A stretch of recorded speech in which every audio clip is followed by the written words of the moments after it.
Introduction to linear polynomial. तो सबसे पहले हम जानेंगे कि लीनियर पॉलिनोमियल क्या होते हैं। अब पॉलिनोमियल जिसकी डिग्री 1 होती है उसको लीनियर पॉलिनोमियल बोलते हैं। For example 5x + 3। तो इसमें आप देख रहे हो इस वेरिएबल की डिग्री क्या है, 1 है। तो डिग्री क्या होती है, the highest power of polynomial is called is degree. जैसे इसमें इसकी हाईएस्ट पावर है, इस वेरिएबल की देखेंगे 1 है। और सिमिलरली अगर हम इसमें 5x³ प्लस 2x² प्लस 5 हम अगर लिखते हैं तो इसमें हाईएस्ट डिग्री क्या है, 3 है। तो 3 क्या होगी इसकी डिग्री होगी। और इसी प्रकार से हमारे 3 तरीके के पॉलिनोमियल्स हम पढ़ेंगे क्लास 9th में। ये हमारे 3 टाइप्स के पॉलिनोमियल हैं, क्यूबिक पॉलिनोमियल, क्वाड्रेटिक पॉलिनोमियल और लीनियर पॉलिनोमियल। लीनियर पॉलिनोमियल हमने डिस्कस कर लिया जिसमें हाईएस्ट पावर क्या होती है, 1 होती है। ऐसे ही क्वाड्रेटिक क्वाड्रेटिक का मतलब है कि इसमें जो डिग्री होगी हाईएस्ट वो क्या होगी, 2 होगी। For example 5x² plus 5। और ऐसे ही सिमिलरली ऐसे एग्जांपल अगर हम लेते हैं क्यूबिक के लिए तो क्या हो जाएगा, सिर्फ यहाँ पे इसकी हाईएस्ट पावर क्या हो जाएगी, 3 हो जाएगी। और इसको हम लिख सकते हैं 5x + 5। ठीक है, तो हमने सेम एग्जांपल लिया है। और क्यूबिक में क्या होता है कि 3 डिग्री होगी, इसीलिए क्यूब है। क्वाड्रेटिक क्वाड्रेटिक का मतलब है 2, लीनियर लीनियर का मतलब है 1। पहला क्वेश्चन करते हैं, find the degree of the polynomial. तो इसमें डिग्री क्या है, इसमें डिग्री है 2।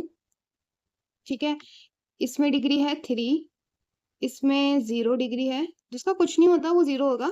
और इसमें z का क्या है, 1 है। ठीक है, तो बेसिकली अगर आपको डिग्री चेक करनी है किसी पॉलिनोमियल की तो आप उसकी वेरिएबल की हाईएस्ट डिग्री चेक करेंगे। ठीक है, तो जैसे x², इसमें x वेरिएबल है, इसमें x वेरिएबल है, इसका कोई वेरिएबल नहीं है। ठीक है, तो आपने क्या किया, इसमें x में आपने देखा कि हाईएस्ट डिग्री किसकी है, इसकी 1 है, इसकी 2 है, तो हमारी हाईएस्ट डिग्री है 2, तो इसका आंसर आएगा 2।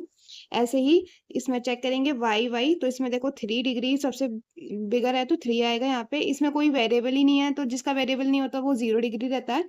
और इसमें इसकी वेरिएबल की डिग्री 1 है। अब इसमें क्वेश्चन पूछ रहा है, right the polynomials of degree 1 and 2 and 3। तो देखो जैसे हमने ऊपर एग्जांपल दिया था, तो अगर डिग्री 1 के लिए आपको बनाना है कोई पॉलिनोमियल, कोई सा भी एक एग्जांपल ले लीजिए, कॉमन एग्जांपल। ठीक है, मैं ये ले लेती हूँ। ये किसका है, ये डिग्री 1 का है। ठीक है, ऐसे ही 5x² प्लस 3 कर दो, 5x³ प्लस 3 कर दो। मैंने सेम एग्जांपल लिया है, मैंने अलग अलग नहीं बनाया, आप अलग भी बना सकते हो, आपका आंसर मेरे से अलग भी हो सकता है। नेक्स्ट है, what are the coefficient of x² x³ in the polynomial. देखो ये पॉलिनोमियल क्या लिखा है मैंने, x⁴ minus 3 x³ plus 6 x² minus 2x plus 7। अब देखो इसमें x² का पूछा है, तो x² का कोफिशिएंट क्या होगा, 6।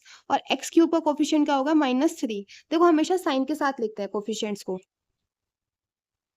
ठीक है, तो हमारा आंसर क्या आएगा, x² का 6 आएगा और x³ का कोफिशिएंट आएगा -3। अब हमारा नेक्स्ट क्वेश्चन है, what are the coefficient of z in the polynomial in this. ठीक है, अब देखो ये 4z³ है प्लस 5z² है माइनस 11 है, लेकिन इसमें z नहीं है। तो जब इसमें z नहीं है तो कोफिशिएंट ऑफ z क्या होगा, 0। अब इस क्वेश्चन में पूछ रहा है कि what are the constant terms of polynomial 9x³ plus 5x² minus 8x minus 10। देखो इसमें कांस्टेंट पूछा है, तो देखो ये तो कांस्टेंट टर्म नहीं होगी, इसकी डिग्री 3 है, इसकी 2 है, इसकी 1 है। तो कांस्टेंट टर्म क्या होगी, जिसका कोई भी वेरिएबल नहीं होता साथ में, तो इसका आंसर होगा -10। For similar content, please subscribe this channel and like this video.